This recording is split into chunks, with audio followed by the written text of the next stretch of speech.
The governing ANC says it's concerned about the high levels of crime in the country. In fact, the latest statistics paint a bleak picture of the situation, with murder and rape on the rise. The party is now proposing the deployment of the army to help fight crime. But for more analysis on this, we're joined this morning by Jakkie Cilliers, who is with the Institute for Security Studies. Jakkie, good morning once again. Thanks very much for coming on to the AM report. You know, I think this call from the ANC perhaps does echo the situation of the crime rate in our country. And perhaps people watching this interview will say, yes, I agree, something drastic needs to be done to respond to our crime rate. But from your standpoint, what's your take on this? Michelle, I actually support the call, but not in the way that the military is deployed at the moment. What needs to happen is that if we decide that the army are going to have a supportive role internally, we have to train and equip them. As it is, the army is completely ill-suited to support the police.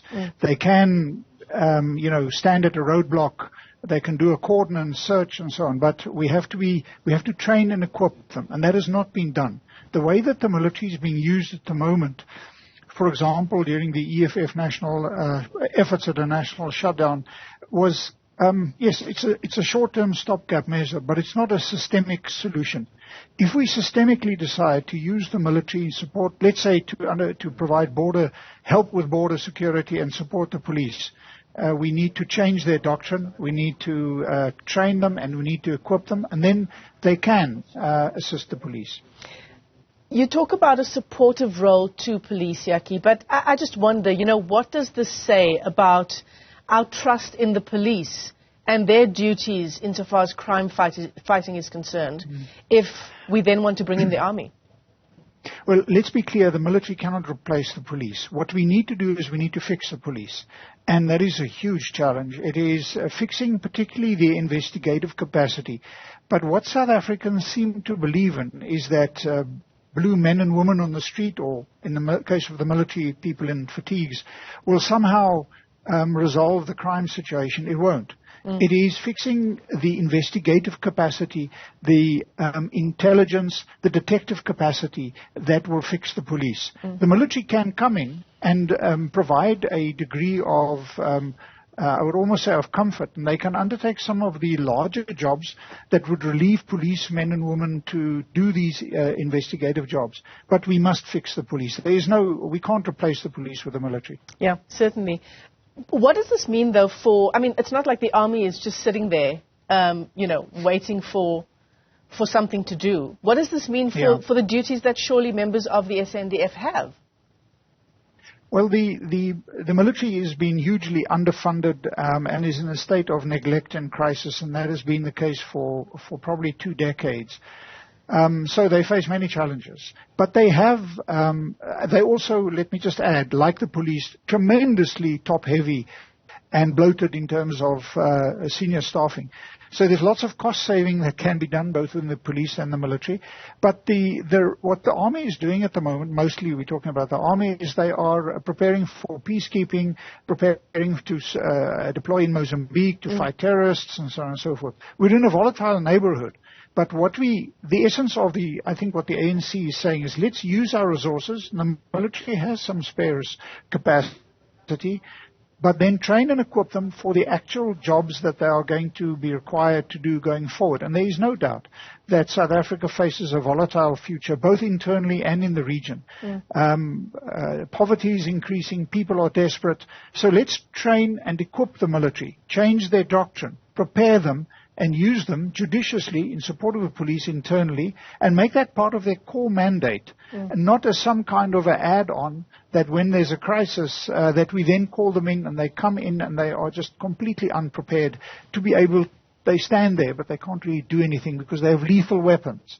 You don't support the police with lethal weapons, just to make one obvious point. Yeah, absolutely. I mean, we saw the deployment of the army even under COVID-19, and how the response from the army was just so disproportionate to the curfews that had been implemented when we were in the midst of the pandemic.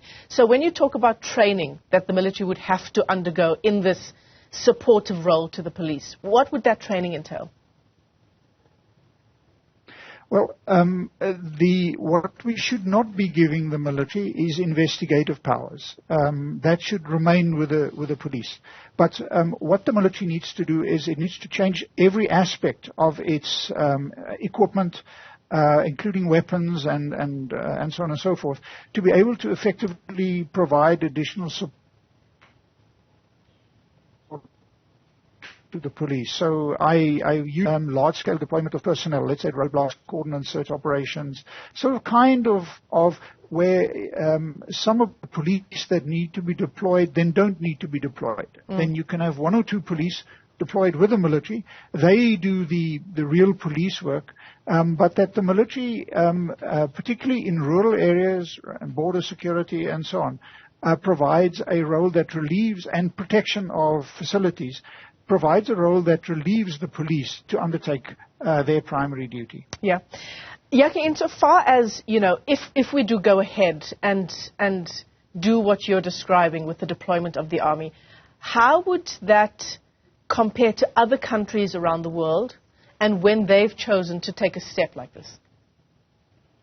Okay, so remember that the military have always been deployed in South Africa for decades. It's not really something new. It is not preferred. Internal security should be a policing responsibility. It should not be a military. Now, if you are a francophone or a country, then you have the gendarmerie, which is sort of a paramilitary kind of unit that, for example, provides you with you can take over, so that when there's a real riot or unrest or whatever, then the military come in, but they are trained for this kind of duty. So in the so-called West, this is frowned upon. But we face a serious problem in terms of internal peace and security. So let's train and equip the military to, for example, as I mentioned, take over